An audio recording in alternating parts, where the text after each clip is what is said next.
Welcome to Tucker Carlson. Today, repeatedly over the past several years, we've taken up the topic of transgenderism. We haven't done it because we think transgenderism is weird or gross or we're against it personally. We're actually not against weird necessarily. We're great defenders of the weird. We think there's something much deeper that underlies this, and the consequences of accepting these changes are much more profound than most people realize. We've had a number of guests come on to talk about this topic, but none of them has explained that more clearly, with greater articulation or greater depth than Kara Dansky, who's a lawyer, president of the U.S. chapter of the Women's Human Rights Campaign. And we're very happy to have her in the studio today to talk more about this. Kara Dansky, thanks so much for Thanks coming for on. having me. You really have been the deepest explainer of this. I should say at the outset, I sense our political views are not aligned, but I don't know the answer to that. But that's not why I've been so grateful to have you on. I just think you're fearless, and you just explain it so well, and you said a lot of things I'd never thought of before. Anyway, thank you for coming on. So how did you worked at the ACLU? I did. Yes. So that suggests you're on the left. How did you get interested in this topic? Why did you decide, I'm going against most people I know on this topic? Sure. So first I should say in January, Women's Human Rights Campaign became Women's Declaration International. So I just have to make that clarification. Why'd you make the change? We made the change because we're just really excited about it. We're growing. We're definitely an international movement to protect the sex-based rights of women and girls. And we thought we needed a name that would reflect that. Great. Perfect. Yep. So this is the center of what you do now. It wasn't always. Yes, this is the center of what I do. It wasn't always. I also recently published a book, which I think you have, called The Abolition of Sex. Yes. How the Transgender Agenda Harms Women and Girls. So Yes. between talking about that book and talking about the work of WDI, yes, fighting for the sex-based rights of women and girls is about all I do. It's not what I thought I would be doing coming out of law school. Yeah. That's right. So what did you think you were going to be doing? Yeah. So I'll say I have always thought of myself as a feminist. You're right. Yep. I'm on the political left. And I went to law school not quite knowing what I was going to do with my law degree. And I ended up deciding to go into criminal justice. So my first primary job after law school was as a public defender. I left that job to go to Stanford Law School, where I did research and policy analysis on primarily on California sentencing policy and mass incarceration generally. Yep. I spent some time working at the Department of Homeland Security, if you can believe that, in the Office for Civil Rights and Civil Liberties. And then I went to the ACLU, where I spent 2 years really focusing on the ACLU's campaign to end mass incarceration. And I oversaw the investigation and drafting of the report on police militarization. Interesting. Yeah, so that's a pretty clear career track. I mean, you're Yes. describing, basically it's all a theme, right? yes. This is outside that theme. Right. So I left the ACLU at the end of 2014 for personal reasons having nothing to do with this issue. But it also happened to coincide with my learning about how devastating gender identity and the transgender agenda are for women and girls. In 2015, I joined an organization called the Women's Liberation Front. Wait, can I ask you a question? How'd you learn that? Because in 2014, I'm not sure that was on the tip of everyone's tongue. It was not. It was toward the end of 2014, and I was sitting in my apartment with a friend, and we were talking politics, and I mentioned something about trans rights. And to be clear, I was never particularly a proponent or an advocate of transgender rights. I just thought, as a good liberal, that's something I needed to go along with. Well, sure. So I mentioned something about it, and my friend stopped me, and she said, all of transgender is anti-woman, it is anti-feminist, it is complete misogyny. And I had never heard that before. I'd never heard that before, so I asked her to elaborate, and she did. And immediately it just became clear. You cannot have policies that allow men to claim that they're women and avoid the anti-woman impacts of that. You can't do it. So I immediately saw what was going on. Who is this friend? I mean, this sounds like someone. Do you know what's interesting? I cannot answer that question, because she is afraid that she will lose her career if it's known how she thinks about this.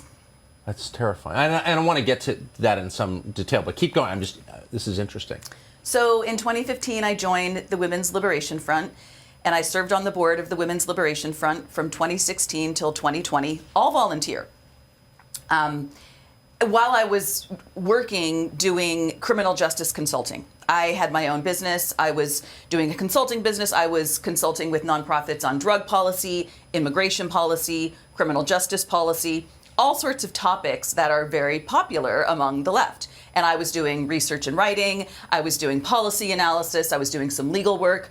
So all of that was my paid work while I'm doing all this other radical feminist stuff on a volunteer basis. And then at the end of 2020, I left Women's Liberation Front and started working with Women's Human Rights Campaign. Women's Declaration International. And I've been doing that ever since. And at this point, I'm quite persuaded that I couldn't get work in the criminal justice reform community if I wanted to. Why is that?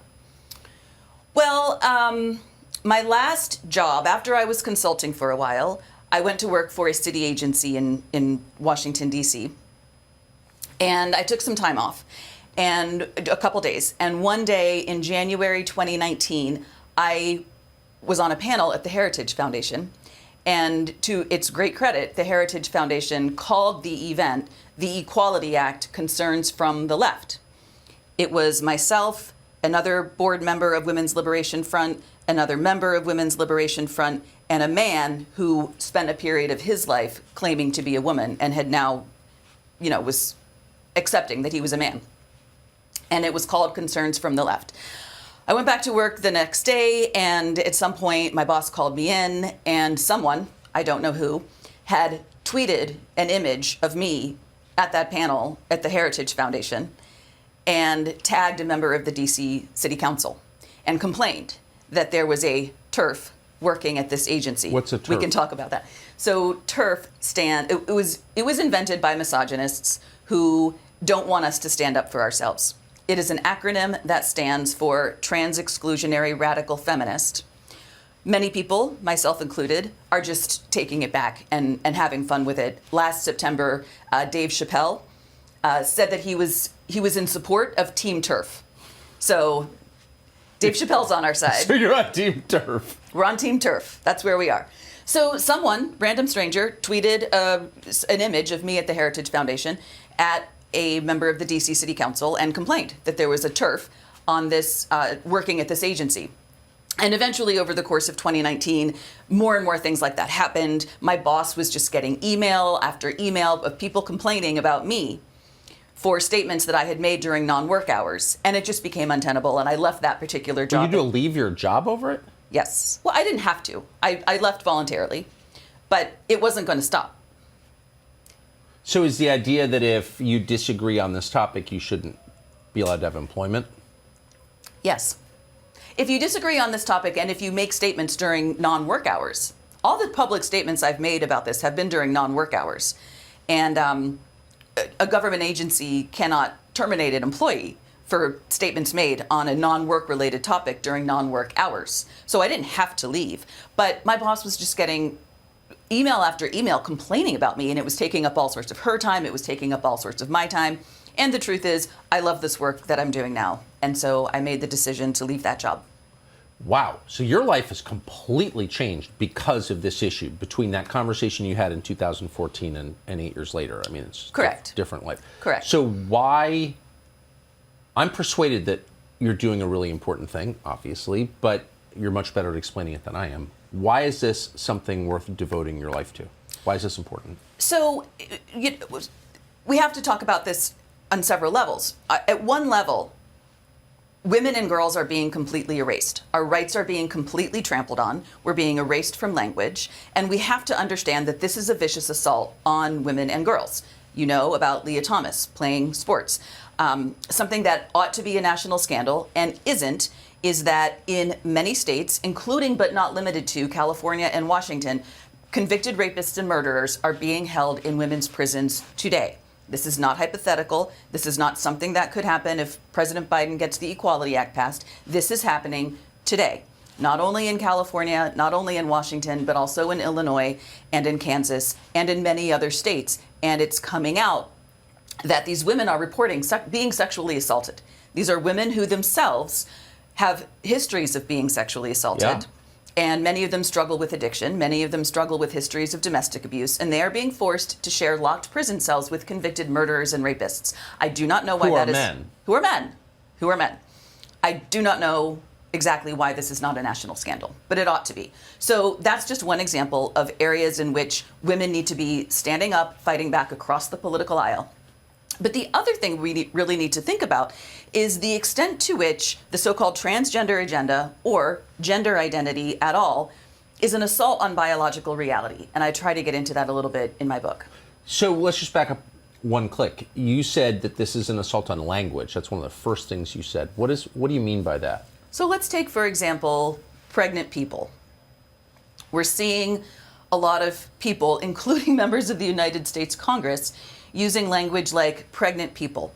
Now, every human being knows that only women can get pregnant. But for some reason, we're seeing a shift in language where people are required to, socially coerced, to say things like pregnant people. Now, I'm concerned because I think it's very easy for conservatives to brush that off as lunatic leftism. And to be clear, it is insane to refer to pregnant people. It's absolutely ridiculous, and we can and should mock it mercilessly. But it would be a mistake to just dismiss it as a lunacy on the left. Yes, only the left understands the importance of language. I've always thought this. Sorry, I'm interrupting. That's okay. Please go on. So it would be a mistake to dismiss it as leftist lunacy because it is a very deliberate move to persuade and manipulate Americans to dissociate our minds with the material reality of our physical bodies.